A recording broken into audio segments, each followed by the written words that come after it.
ज्यावेळी छत्रपती शिवाजी महाराजांनी शाहिस्ते खानाची बोटे छापली ना लाल महालात, त्यावेळेस शाहिस्ते खानाची बहीण पळत पळत आली आणि शाहिस्ते खानाला म्हणते की तुझी भाची सापडत नाही. शाहिस्ते खान म्हणतो कुठंतरी नीट हुडकून बघ, कुठंतरी लपले असेल, कुठंतरी चुकले असेल.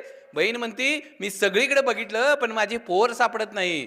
त्यावेळी ते शाहिस्ते खानाची बहीण म्हणते मला वाटतं छत्रपती शिवाजी राजांच्या मावळ्यांनी तिला पळवून नेलं असेल. आणि तो शाहिस्ते खान म्हणतो छत्रपती शिवाजी महाराजांचे मावळे काही करू शकतात परंतु कुठल्याही आया बहिणीच्या पदराला हात लावू शकत नाहीत. ही माझ्या राजाची पुण्य आहे. अरे जो औरंगजेब छत्रपती शिवाजी महाराजांचा सगळ्यात मोठा शत्रू, आणि ज्या दिवशी छत्रपती शिवाजी महाराजांची निधनाची बातमी त्याला कळते ना, त्यावेळी आपले दोन्ही हात त्या खुदाकडे करतो आणि त्या खुदाला मागणं मागतो, हे अल्लाह अपने जन्नत के दरवाजे खाली रखना, माँ बहनों की इज्जत करने वाला दुनिया का सबसे बड़ा योद्धा आपके पास आ रहा है. माझ्या राजाची ही पुण्य आहे ना, ही कुणाच्या नशिबी आली सांगा ना.